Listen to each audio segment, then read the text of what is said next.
Welcome, everybody, to the American Space Museum. I'm Mark Marquette, and we're so glad you're with us today to stay curious. On today's episode, we're going to take a tour around the solar system a little bit, see what's happening with the first defensive attempt at saving our planet from a asteroid.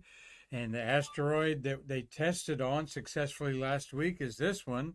That's only 550 feet in diameter. It is twice the size of a football field, basically, and it's called Didymos. And it is orbiting an asteroid called Dimorphos that's only itself a half a mile in diameter. So these two tiny rocks orbiting the Earth were targeted by a NASA mission called DART, which stands for the Double Asteroid Redirect Test. And so we're going to learn a little bit about that, how it worked out on September 26th. But as you can see, it worked out good as it approached this small asteroid, just 500 feet in diameter on the left. This behind me is the last instant before impact. And these are probably about the size of a foot down to a handful size rocks there. And I'm saying, don't you think so, Marty? Marty Winkle's my Streamlabs producer, and we've been doing this for over 2 years. And today we want to tease you a little bit about what you're going to see this fall, this winter and fall, as three planets are dominating our evening sky starting next month. So let's kick it off here with the Asteroid Redirect mission. This DART, as it was called. In 2016, NASA established the Planetary Defense Coordination Office. Planetary Defense Coordination Office. Now think about that for a minute. We are now in the 21st century getting ready to defend our planet against an asteroid that we know the likes of 65 million years ago wiped out the dinosaurs.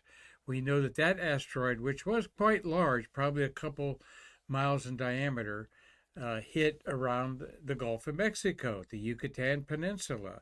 And the fallout created a global nightmare where the atmosphere became dark because of all the debris thrown in the sky. And that created an effect where plant life died. And then animals couldn't eat off the plants. And we lost, I don't know, Marty, like 70% of the Earth species died 65 million years ago. And our planet has these catastrophic extinctions, we can tell by the 4 billion year history in the rocks of the Earth. And we need to know why these happen, and if we can stop one from happening. This is what DART is all about, to impact this small asteroid that's above my head called Didymos, all right? And the parent is in the background there. It's only a half a mile across. It looks like a top spinning, a very odd-shaped asteroid called Dimorphos. And so now we've seen these up close, and when we impacted with this smaller asteroid, you're going to see some dramatic pictures of that from all the major telescopes around the world, and you want to check it out and see the live videos of these. It's incredible, just incredible. I question how much of this is left to even redirect because of the debris that was thrown off. But here's the home page of DART. You can check that out yourself. And here was the mission where after launch from Vandenberg about 6 months ago and encountered these asteroids. There is the pictures of them taken by DART, superimposed there. Didymos is the large half a mile in diameter, and then Dimorphos there, only 2 football fields, 2 soccer fields, if you will, in diameter. And they're following DART is a cube satellite there by the European Space Agency. And that Italian Space Agency is called Lycia. It's a CubeSat. It took pictures that it hasn't downloaded all of them from this impact. So not only did we impact this small asteroid, but we sent a CubeSat with it to record the impact, and then all the major telescopes from the Hubble to the Webb to all the major university telescopes on those mountains in Sierra Tololo, South America, and Hawaii. You're going to see a few pictures of those. Here is an artist's impression of the two asteroids. They're basically, they could be spent comets for all we know. We don't know about a lot of water on them. Maybe it's all gone.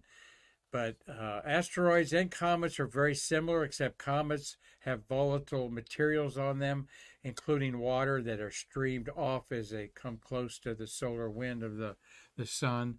There you can see the spacecraft dart up above my head there. Quite an interesting picture there. And here is a close approach shot as it, several minutes before impact, as it was passing Dimorphos and heading to Didymus. And here is the picture just moments before impact when that thing smacked into it. So what did it look like? Well, from major telescopes around the world that could actually see the asteroids and orbiting each other, here you see at the third row from the bottom, and then parallel to me here, are the impacts from one of the major telescopes on a mountain in South America. Quite dramatic, you can see. And I forget, pardon me, how far away was this double asteroid? It's over 1 million miles away from Earth. And the two asteroids are only separated by less than a kilometer, about a mile. Actually about 0.7 of a mile separates these two. So the parent one, asteroid, probably got some fallout from this. And we have another probe in 2 years is going to fly by this up close to see what the impact looked like. But what all the telescopes of the world are looking at now is, has it slowed down the orbiting rate of Didymus around the Dimorphos larger asteroid? That would show that it had altered the orbital course around the parent asteroid. It wasn't trying to destroy it, though I speculate there might, look at how big the cloud is of debris. It destroyed a lot of it. But did that impact move it to where it would not, enough that it wouldn't hit the Earth if it was heading towards us? Quite a way to have science in the 21st century. There's the Hubble image and the Webb telescope image, all right? As you see, the direction of impact is from top to bottom. The sun's off to the left. And boy, was there a mess created when that DART spacecraft did a kamikaze impact into it. A lot of debris there. You can see the Webb telescope is looking at the infrared or the heat energy, while the Hubble telescope, that is, if you were looking at it through a telescope powerful enough, that's what you would see. And then here is the impact from that satellite, that CubeSat, called the Italian Space Agency's Lycia Cube. This is what was taken 55 kilometers as it flew by Didymus at the moment of impact. It shows a streaky plume expanding in all directions when it hit. And so there's a lot of science right in this one image there that scientists will be studying. A few doctorate degrees, Marty, will probably come out of this impact itself. This spacecraft is built and monitored, so we have a real planetary defender there, Marty, a real first attempt to save our world from a potential Earth hitting asteroid, okay? And there are hundreds and thousands of these out there that aren't on a path to hit us, but close enough that could gravity move it one way or the other by some unknown influence that could be sent towards the Earth. So these potentially hazardous asteroids called PALs, P-A-H, potentially hazardous asteroids, there's thousands of them, and are dedicated observatories on Earth that are following them, hoping that none of them will go out of their path by some unknown gravitational influence and dive towards Earth. If they are, this is the first planetary defender stage that we've been there. So, Marty, that's quite fascinating, isn't it? And we thank all of our friends for watching today, all right, and hope that you can. We're going to talk a little bit about getting out and looking at the stars a little bit and some planets. But first, another news item was made in the past weeks where this is the close-up photograph from 300 miles high of, what would you guess that is, Marty? I have no idea. Well, it could be maybe an orange rind from space or something like that. No, that is the large moon Europa of the planet Jupiter that you can see as a tiny star-like object, one of the 4 moons that you can see that Galileo discovered, even in binoculars, or a high-powered camera. We'll see that in just a second. But this is the cracks and fissures that are on a frozen ball on Europa. Europa is a little bit larger than Earth's moon, and underneath there is an ocean so thick, Marty, that it contains more water than all the oceans on Earth. All right. It is truly a ice ball covered. And what has happened is over time, impacts from asteroids and meteors have welled up, or there's some sort of plate tectonics where these ice flows are ramming into each other. 20 years ago, the Voyager spacecraft went by Europa. Galileo, 20 years ago was the Galileo spacecraft going around Europa. And also we had Voyager in the 1970s flew by Europa. So they're going to compare these images and see where there's changes and flows in there. In fact, I've seen a program where an astronomer took these jigsaw puzzles and fit them together to show that at one time they were together, something burst them apart and spread them apart. So Europa is in the news, a place where NASA has targeted for an unmanned space probe to go into those oceans and see if there's life there. Inside those oceans, it's warmer.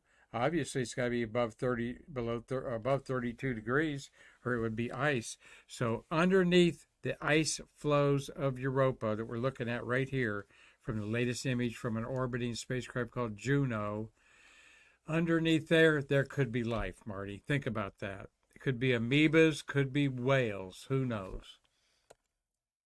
I don't think we'll live long enough to know, Marty. I wish I could say that we will, but if you're in your 40s, you probably will.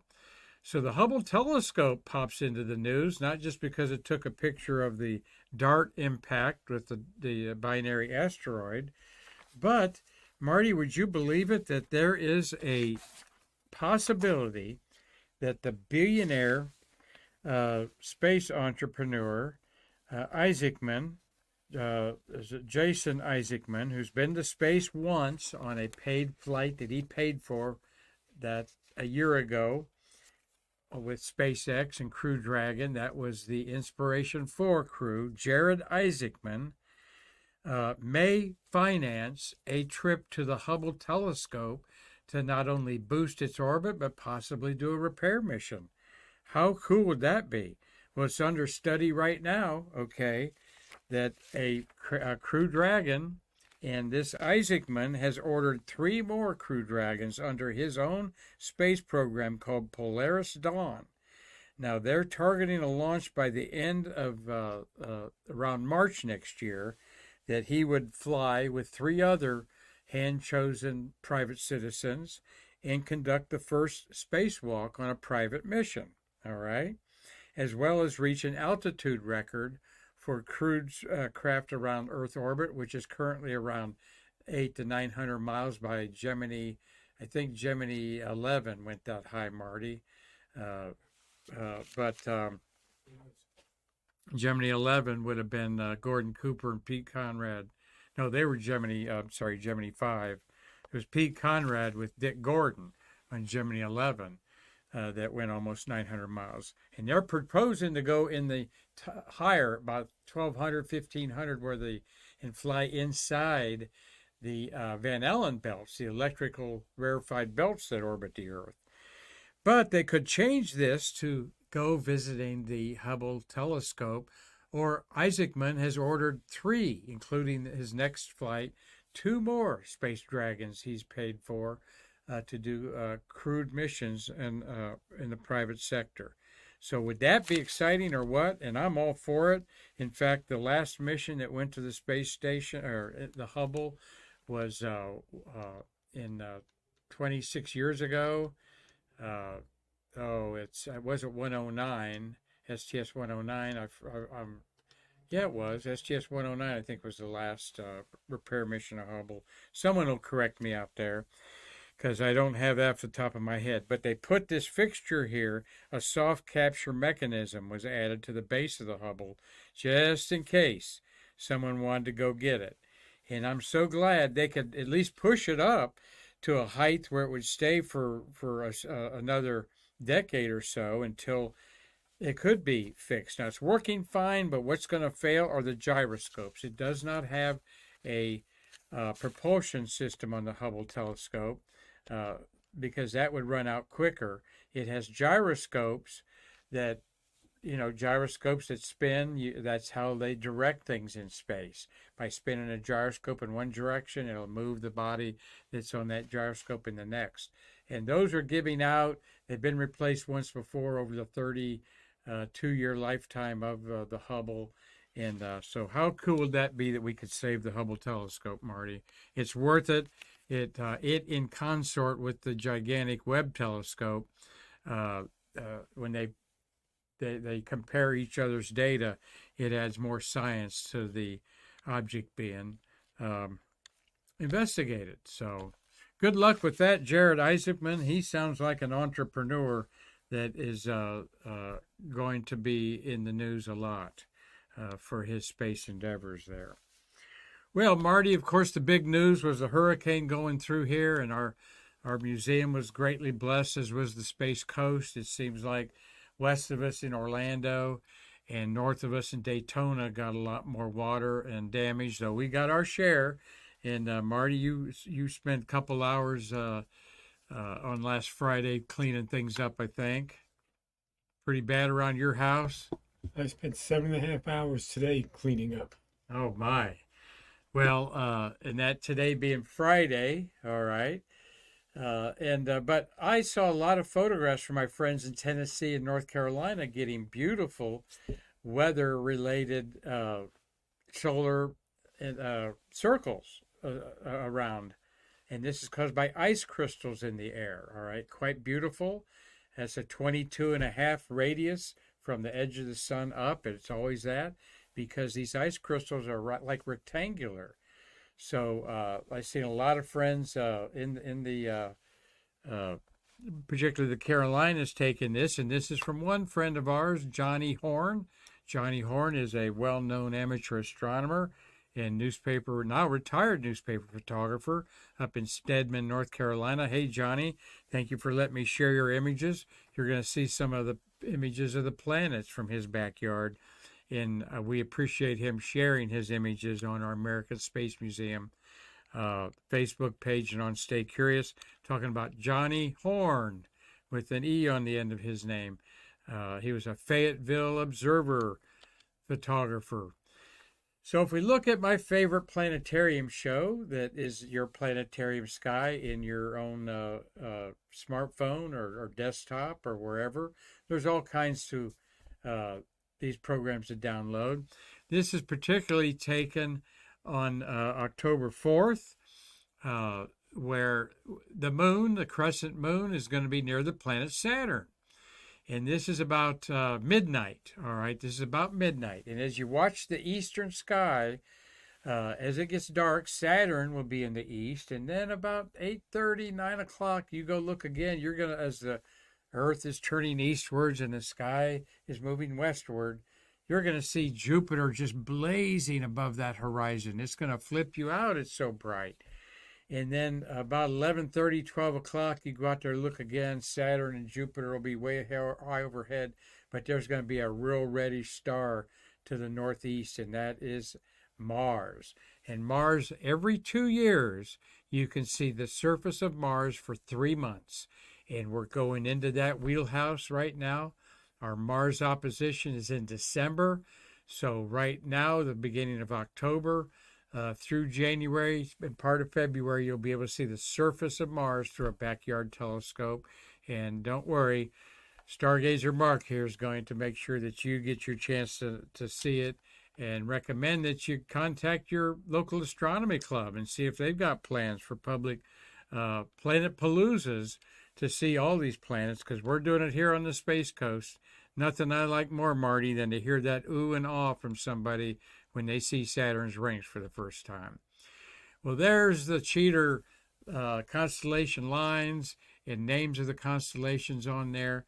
So you can see that we are, of course, the ecliptic is where the stars of the zodiac are. And Saturn is in Capricornus. All right, that's the moon beside it on October 4th. So the 4th and 5th will be good days that you can tell where Saturn is by looking at the moon. All right, and then we have another opportunity where, on the weekend, where the moon is going to be near Jupiter. And then the next weekend, later, the second weekend in October, the moon will be over by Mars, and you'll be able to see it that way. So Mars is in Taurus the bull, and if you're a night owl like me, and before you go to bed, you look out to the east, you're going to see the two red stars. Taurus's eyeball is Aldebaran, which is Arabic for eye of the bull. And then you'll see the red Mars is a little bit brighter than the eye of the bull there. So give you an idea that that Jupiter, Saturn, and Mars are going to be tantalizing us. And here is Saturn. Look at how gorgeous Saturn is. This is a Johnny Horn image from a few years ago from his backyard observatory. He's got a very first-class telescope there. This is more like what you're going to see with your own backyard telescope, or through one that you might look through at an astronomy club wherever you live. Now, just the rings don't matter that they're horizontal or up and down or whatever, because there's no up or down in space, okay? But you're going to see the division of the holes. That's called where you see the planet and the inside rings, okay? And just a hint of the black line that separates those rings, that's called the Cassini division, seen very well there. And if you want to see some incredible images, Marty, go to Cassini Jet Propulsion Lab. The Cassini spacecraft that orbited Saturn for over 12 years has some of the most incredible images of Saturn. And one thing that I love telling people about Saturn, Marty, is that if the rings were the thickness of this sheet of paper, okay, on a ratio, if they were the thickness of this sheet of paper, this paper would be 20 miles, a sheet of paper 20 miles wide, in this thinness. They are very tenuous, very, very thin. At no point are they over a quarter mile thick. That is incredible to believe, that these rings that we're seeing through a telescope and images are less than a quarter mile thick, not a half a mile, a quarter mile thick, and 20 miles wide on a ratio of this. They're actually 200,000 miles wide from tip to tip. Tip to tip is 200,000 miles wide, so the Earth to the moon would almost fit in there. 240,000 miles is that distance. But they're a quarter mile thick. And that's just mind-blowing every time I think about that, because what created them? Why are they still there? Why haven't they dissipated over time? What is the mechanics that keeps this happening? We're pretty sure a small moonlet, like one of these Didymus or Dimorphos size asteroid, came so close that it shattered it, because gravity will do that. But why haven't they disappeared? Have they been there for 1,000,000 years or 100,000,000 years or 1,000,000,000 years? We don't know. That's why your young minds out there, we need you to get involved in engineering and physics and astrophysics so you can solve these riddles. Well, let's look at Jupiter. It is quite cool to see in any telescope, particularly when the red spot is pointed towards us, and it does look that red. A great photo by Johnny Horn. There you see the moon off to the left in there, but there's a moon above my head, and that moon above my head is throwing the shadow of itself on top of the pole up there on Jupiter. This is what's fun to watch, is because the rotation of Jupiter's surface is so fast, 10 hours to go completely around once. And this is the largest planet in the solar system. Everything can fit inside of Jupiter comfortably in the solar system. Saturn, Uranus, Neptune, all their moons, all the asteroids, all the comets, Earth, Jupiter, Venus, and Mercury can all fit inside there. And yet the cloud tops whip around every 10 hours around this 88,000 mile diameter world. So when you're watching it, you watch that red spot, in an hour it will have noticeably moved to the right, and in 2 hours it will have been gone. That's what's so fun about watching, as well as the moons are moving back and forth. Well, here's how those moons look through my friend Randy Depew up in Columbus, Ohio. Randy, I've known him for over 50 years when he was a cub reporter, and I was barely older than him as a cub reporter at the newspaper we worked at together. Randy took this photograph with a 600 millimeter lens and then enlarged a little bit. So yes, with binoculars or a 600 millimeter lens, you can see the moons of Jupiter. Now, the planet itself is overexposed to show you the moons, but you could probably fine-tune that exposure by putting it on a tripod. You'd see the bands of Jupiter there. The markings of Jupiter's cloud tops have been noted and analyzed and named for centuries. This is another aspect of amateur astronomy to show you, wow, the equatorial zone, the south equatorial belt, the great red spot as we're going north. Then you got the south tropical zone, the south temperate zone. And it's typical in astronomy that south is at the top because a telescope image usually flips things around, sometimes upside down and left to right. You'll notice that looking through a telescope with me at the moon. It'll be upside down and left to right. That's because we don't want to put another lens in there to correct that, which we would have to do, because anytime light passes through a lens, it deteriorates the quality of it. And there's no need to. There's no up or down or left or right in space, really. So it's all arbitrary. So you'll commonly see south at the top.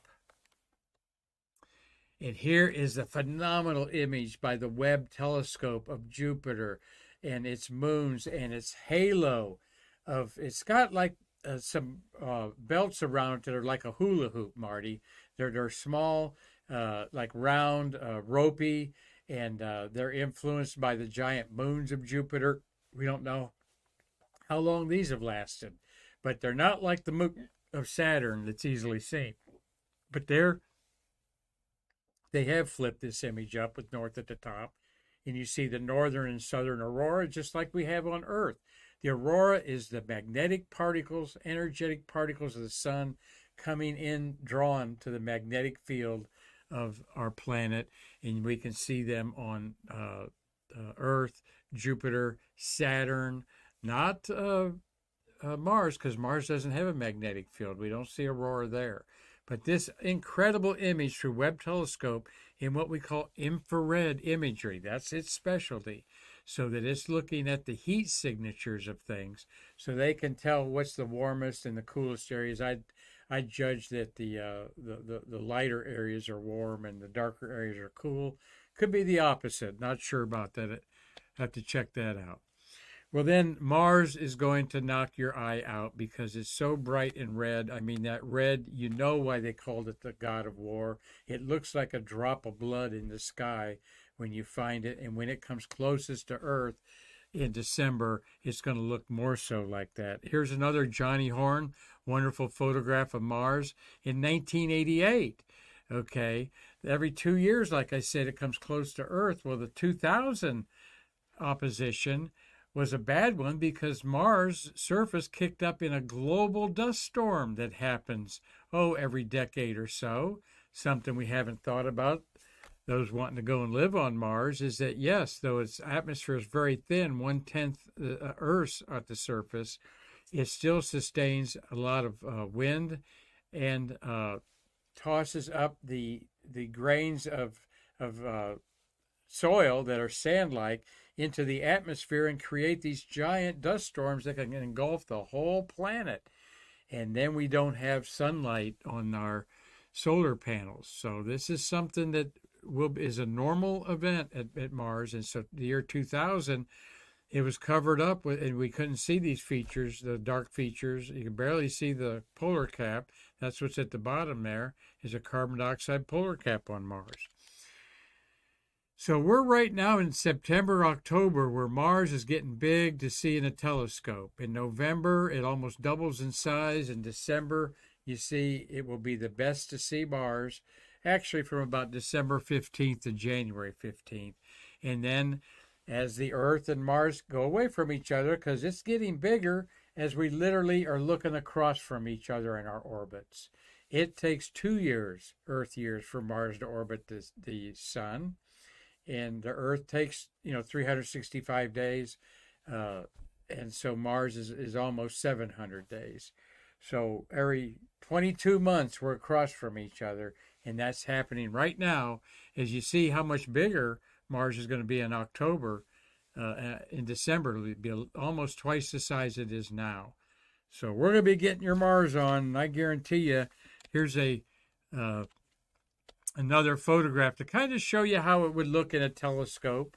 Maybe a little bit smaller than that, but you'll definitely see the contrast between the polar cap at the top and the dark markings. Those are not in the reddish deserts, all right? And you can see in this photograph some lighter areas or clouds over those deserts. So the red deserts are apparent. The dark markings are like continents, but they're not really elevated. They're elevated a little bit. Some are even lowlands. All right, we're not sure how these fixtures maintain the same look over the seasons because they're made of different material and the wind scours it away. But they're always there, but they're not like looking at the orbiter's spacecraft over Mars. You cannot see a great demarcation like you can from a distance in these dark markings on Mars. Well, what about Venus? Here's a half moon phase of Venus. It goes through phases like the Earth's moon. Well, Venus is now too close to the sun to be observed. It's dropping from the morning sky, passing in front of the sun. We call that conjunction. And it's going to pop up in late December, early January in our western sky. As Mercury right now is also in the morning sky, very close to the sun, and it'll pop up this winter. But we'll see a lot of Venus late winter and January through spring in the evening sky. So there, Mars, Jupiter, Saturn, up there waiting to be seen by you from your own backyard. So hope that you get a chance to do that. And once again, it's just as easy as going outside. One cool thing about the planets is from your own backyard, you can see it no matter what the light pollution.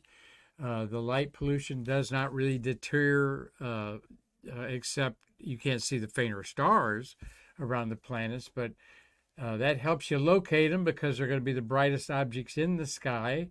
All right. There'll be very few stars that will rival them, if any. And so it's easy to see them like this. Again, midnight, you go out and look directly south. Bang, Jupiter's going to be there, Saturn to the right, Mars to the west, left, or the east. So hope you enjoy getting out and getting your little starlight, planet light, and we'll be talking more about that. But think about the amazing mission of DART. The defense of our Earth was tried out for the first time, and when they get the results and see if that satellite did push this little asteroid off its path, then we can go back to business and the drawing boards to figure out how to create something that could possibly save Earth from a catastrophe of an impact with an asteroid. Because it's not if an asteroid is going to hit Earth like it did 65 million years ago and possibly create a global climate change, but when. Not if, but when, because there's a lot of debris out there. Like I said, thousands of potentially hazardous asteroids are in our vicinity, and we're monitoring to make sure that one doesn't come too close, and now we may have a defense system to save humanity. Pretty cool, huh, Marty? Well, we're glad that everyone was with us today to stay curious, and I can't wait to see you again to bridge the space between us.